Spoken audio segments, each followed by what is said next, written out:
जय श्री गणेशाय नमः। करवा चौथ की कथा। बहुत समय पहले की बात है। एक साहूकार के 7 बेटे और एक बहन करवा थी।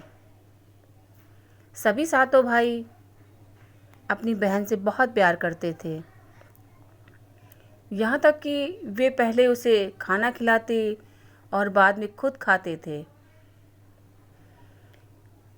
एक बार उसकी बहन ससुराल से मायके आई हुई थी।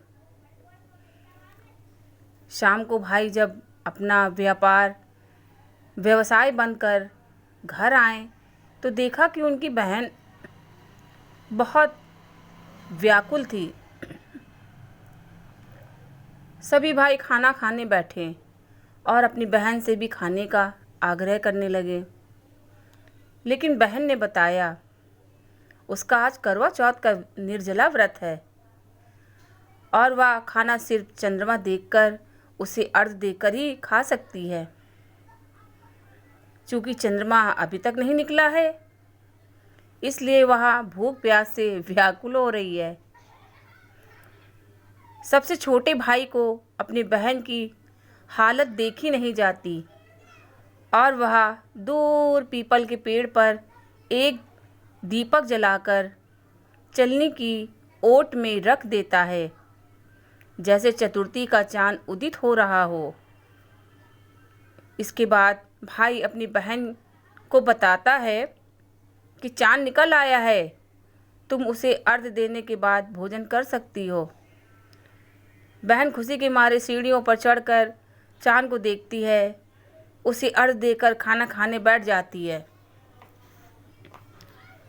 वह पहला टुकड़ा मुंह में डालती है तो उसे छींक आ जाती है, दूसरा टुकड़ा डालती है तो उसमें बाल निकल आता है और जैसे तीसरा टुकड़ा मुंह में डालने की कोशिश करती है तो उसके पति की मृत्यु का समाचार उसे मिलता है। वह बौखला जाती है। उसकी भाभी उसे सच्चाई से अवगत कराती हैं कि उसके साथ ऐसा क्यों हुआ। करवा चौथ का व्रत गलत तरीके से टूटने के कारण देवता उससे नाराज़ हो गए हैं और उन्होंने ऐसा किया है। सच्चाई जानने के बाद करवा निश्चय करती है कि वह अपने पति का अंतिम संस्कार नहीं होने देगी और अपने सतीत्व से उन्हें पुनर्जीवन दिलाकर रहेगी। वह पूरे 1 साल तक अपने पति के शव के साथ बैठी रहती है, उसकी देखभाल करती है, उसके ऊपर उगने वाली सुई नुमा घास को एक एक चीत करती जाती है। 1 साल बाद फिर करवा चौथ का दिन आता है। उसकी सभी भाभियाँ करवा चौथ का व्रत रखती हैं।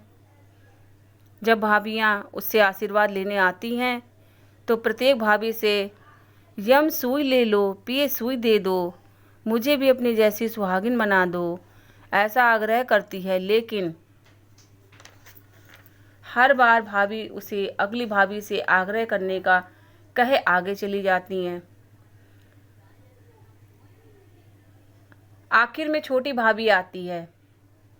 करवा उनसे भी सुहागन बनने का आग्रह करती है, लेकिन वह टाल मटोली करने लगती है। इसे देख करवा उन्हें जोर से पकड़ लेती है और अपने सुहाग को जिंदा करने के लिए कहती है। भाभी उससे छुड़ाने के लिए उसे नोचती हैं, कचोटती हैं, लेकिन करवा नहीं छोड़ती है। अंत में उसकी तपस्या को देख भाभी पसीज जाती हैं और अपनी छोटी अंगुली को चीरकर उसमें से अमृत निकाल के पति के मुंह में डाल देती हैं। करवा का पति तुरंत श्री गणेश कहता हुआ बैठ जाता है। इस प्रकार प्रभु की कृपा से उसकी छोटी भाभी के माध्यम से करवा को अपना सुहाग वापस मिल जाता है। हे प्रभु, हे श्री गणेश, हे माता गौरी, जिस प्रकार करवा को चिर सुहागन का वरदान आपसे मिला, वैसा ही सब सुहागनों को मिले।